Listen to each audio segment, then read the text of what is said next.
اپنے رحم اور فضل سے کہ انہوں نے صبر کیا 3 اولادوں کی موت پر، جنت میں داخل کریں گا۔ تو یہ اولاد جنت میں جانے کا ذریعہ ہے، اور وہ اولاد جو بالغ ہونے سے پہلے مرتی ہے جنت میں جانے کا ذریعہ ہے۔ اسی طرح سنن نسائی کی ایک روایت ہے، راوی حدیث فرماتے ہیں آپ صلی اللہ علیہ وسلم کی مجلس میں، جو مسجد میں صحابہ آپ صلی اللہ علیہ وسلم کے اطراف بیٹھتے، تو ایک آدمی اس مجلس میں آتا جس کے ساتھ اس کا ایک چھوٹا سا بچہ آتا، اور وہ اپنے باپ کے مانڈی پر بیٹھتا۔ اور آپ صلی اللہ علیہ وسلم نے ایک مرتبہ دیکھا، مطلب ایک مجلس ہوتی آپ وسلم کی، صحابہ آتے تو ایک صحابی اپنے چھوٹے بچے کو لایا کرتے تھے جو مانڈی پر بیٹھتا، بہت چھوٹا ہوگا، پتہ نہیں کیا عمر رہی ہوں گی، چھوٹا بچہ تھا۔ آپ صلی اللہ علیہ وسلم دیکھتے کہ روز لے کر آتا ہے اپنے بچے کو۔ ایک دن پوچھا اور کہا تحبہ، کیا تو اس سے محبت کرتا ہے اپنے بچے سے؟ کیا تو اپنے بچے سے محبت کرتا ہے؟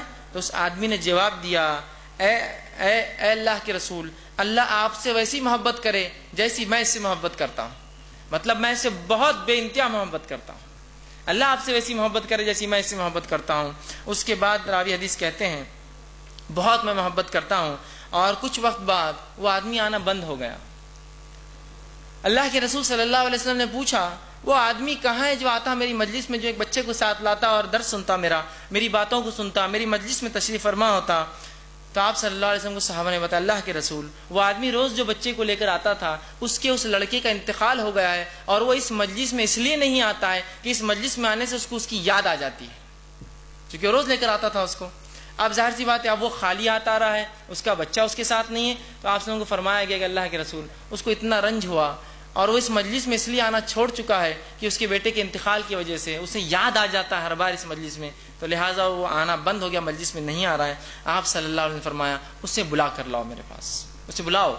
جب اس شخص کو بلایا گیا وہ آپ صلی اللہ علیہ وسلم کے پاس آیا، آپ صلی اللہ علیہ وسلم نے کہا اسے بتلاؤ۔ جب وہ آیا تو آپ نے فرمایا اے شخص، تجھے کیا بہتر لگتا ہے کہ اس بچے کے ساتھ یہ زندگی میں فائدہ اٹھائے یا پھر آخرت میں فائدہ اٹھائے؟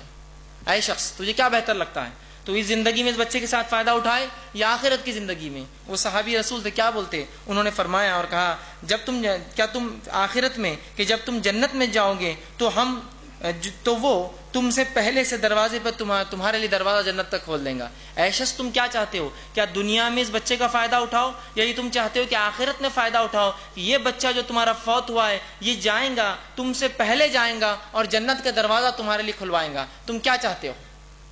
یہ چاہتے ہو یا زندگی میں فائدہ؟ تو اس شخص نے جواب دیا اور کہا اس نے کہا آخرت میں۔ تو آپ صلی اللہ علیہ وسلم فرمایا فضا کا لک، تو تیرے لیے یہ ہے، تو تیرے لیے یہ ہوا کہ تیرا بیٹا تجھے جنت میں لے جائیں گا، دروازہ کھلائیں گا۔ اس پر جب یہ صحابہ نے سنا تو ایک شخص صحابی نے کہا اللہ کے رسول، کیا اس کے لیے خاص ہے یا سب کے لیے ہے؟ فوراً پوچھ لیا کیا اس کے لیے خاص ہے کہ اس کا بیٹا مرا تو جنت میں لے جائیں گا، یا سب کے لیے؟ تو آپ صلی اللہ علیہ وسلم نے فرمایا اور کہا کہ یہ تم سب کے لیے، بل کلکم، تم سب کے لیے ہے۔ مطلب اس امت میں سے جس کسی کی اولاد جو ہے بالغ ہونے سے پہلے مر جائے تو روز قیامت وہ اپنے والدین کا ہاتھ پکڑ کر جنت میں جب تک داخل نہیں ہوں گی جب تک کہ اس کے والدین کو نہ کیا جائے، اور جنت کا دروازہ کھلوا کے رکھیں گے اپنے والدین کے داخلے کے لیے۔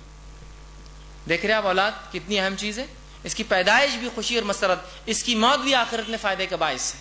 شریعت میں تو مومن کے لیے خوشی اور غم دونوں فائدے مند ہیں، بشرطے کہ صبر کرے اس پر اور خوشی میں شکر ادا کرے، دونوں چیزیں بڑی اہم ہیں۔